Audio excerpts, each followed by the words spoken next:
Hey everyone, what's up? This is my kind of like my first official video, just coming on YouTube and really talking about what I do and the strategy that I used. I wanted to really make a thorough and in-depth video really explaining everything, because I know the videos that I do on TikTok, the videos that I do on Instagram, it's not really as in-depth. And that's because, I'm not going to post like a 30-minute, 15, 10-minute video on there when I can just post it on YouTube. So I just want to first start off and say I'm very appreciative of all the support. I really want to keep going, which is really why I want to get on here and come to y'all and make a YouTube video really explaining and breaking down what I do when I trade supply and demand. I am a supply and demand trader, and I only trade NASDAQ 100, which is NQ, of course, US 100 for some. My main goal is simplicity, and I try to keep my charts as clean as possible so I can have a clear thinking space and I can just know what I'm looking at. I just want to share my strategy with y'all. I want to help y'all.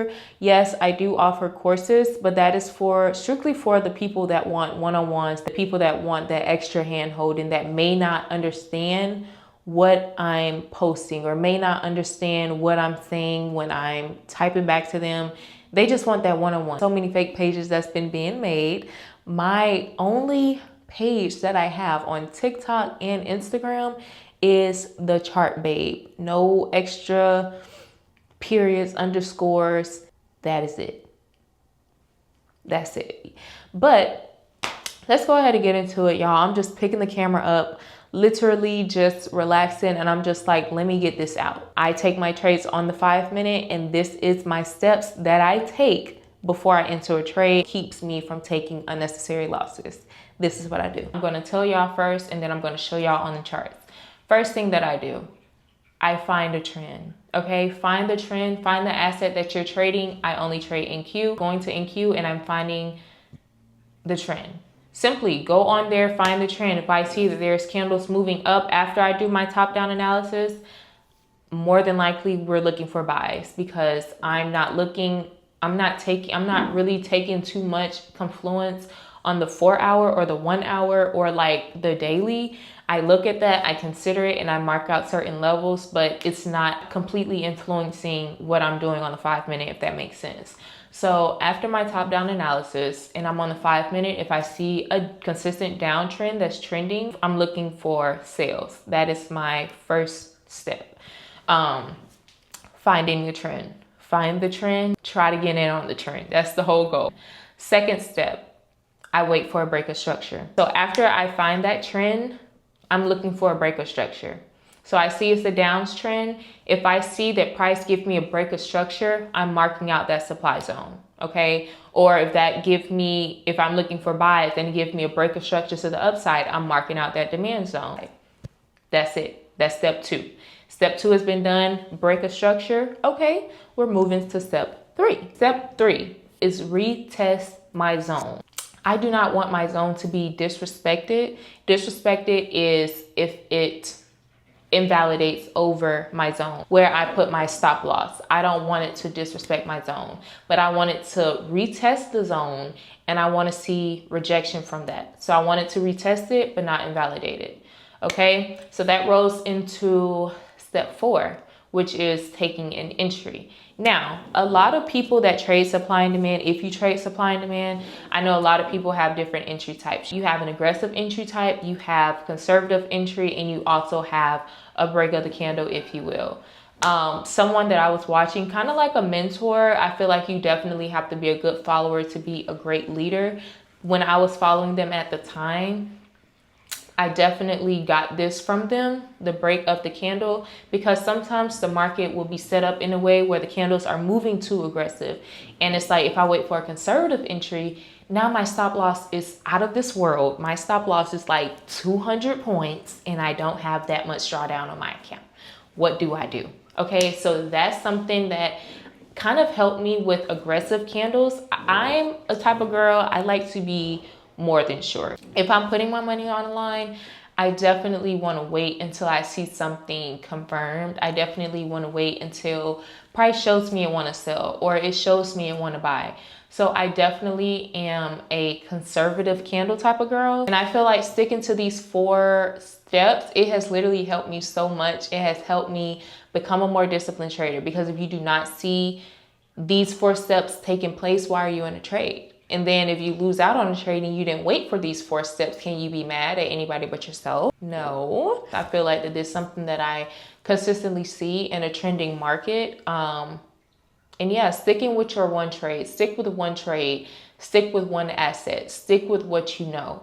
I feel like it's definitely a good thing to have different strategies in your bag or under your belt that you know of. I feel like it's definitely a good thing, but also you got to know overexposure, it's not the best thing as well, because you have so many different biases in your head. And it'll just confuse you when it don't even have to. So I feel like just sticking to one strategy is one thing, and then following your rules is another. Having a good psychology behind trading, and also not hopping around, just be consistent at one thing, and it's definitely going to pay off for you, and it's definitely going to begin to make sense for you. And that's something that I can definitely say that I have been seeing, and I'm excited to show y'all and continue to share my trading journey. So yeah, let's move into these charts. Enough of me rambling. We're here for the good stuff. We're here to get down to the nitty gritty. Okay, y'all, so we are looking at the charts now. Basically, we're on NQ. Okay, so we're on US 100, and this is, I'm going to keep it very, very simple. So I'm going to put my steps on the screen. Okay, y'all, so I went ahead and put the steps on the screen. Okay, so the first thing that I'm doing is I'm finding a trend. So looking at NQ right now, you can see that NQ is on this bullish leg. It's very, very simple. It's not hard to see. No indicators needed. I don't need an indicator to see that NQ is moving up bullish. Okay, so next thing that we're looking for is a break of structure. So price has finally broken structure. So this would be my demand zone. What I want to see is this exactly right here that just happened. This demand zone, boom, that red candle. I would love to see price come back and tap into this zone so I can enter in on the trade. When I enter in on the trade, I will not enter until all of these steps are done. I want to see price retest my zone. It's as simple as that. Do not over confuse yourself with the market. Let it be simple. The break of structure has happened. Now I'm waiting on step 3 to simply retest my zone. Okay, great. So this happened kind of quick. As y'all know, the bar replays, they happen when the candle's closed, not when the candle is actively pumping. So for the sake of trading view, this is what I was talking about when I said that I would enter break up the candle. Okay, it's an aggressive and a conservative entry mixed together, kind of combined. And that's kind of like break of the candle. It hasn't completely closed, but the trade looks good enough and it's trending well enough for me to go ahead and enter. For the sake of it being a candle that haven't closed, because if I was to enter up here, y'all, I would have to use this whole zone. That's 155 points. That is way too much drawdown that I really don't even want to see on my account. Even if I am confident in this trade, I'm not willing to risk 155 points. I would more so do something like break of the candle, which is here. It decreases it. It's still a very large zone, which is 100 points. But if it lets you get current candle, I would most definitely move it to this 31 point stop rather than it being the full zone like this. And when this candle closed, I would definitely move this up to current candle a little bit under that wick.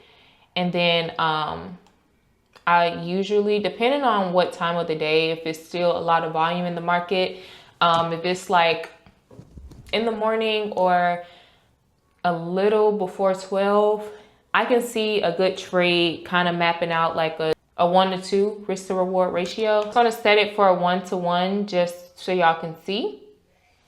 And then I'm just going to let the trade go and we're going to see if we hit TP or not.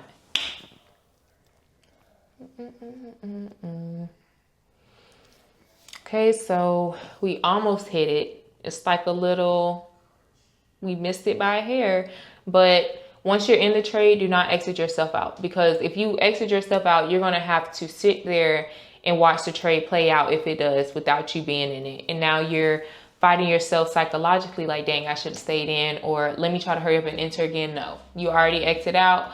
Just sit in it. And we eventually hit TP for a full 1-to-1. That is all for today, y'all. That was everything that I do. Yeah, it's just follow those 4 steps. And that's why I wanted to share my screen with y'all, so y'all can get a visual of what exactly I'm saying when I'm telling y'all the 4 steps. I know some people can understand just off me saying it, but I know a lot of people understand even better when I give y'all a visual. Like this video and subscribe, because I will be dropping a lot more gems on here to just help y'all out, because that's what we're all here for. We're a community. This is a judgment-free zone. And yeah, I'm really loving the fact that we're all growing as traders here, growing profits, growing knowledge, just growing in every aspect in this trading world. So stay tuned, just stay tuned. Subscribe to my new channel, and I'm gonna see y'all later. Bye.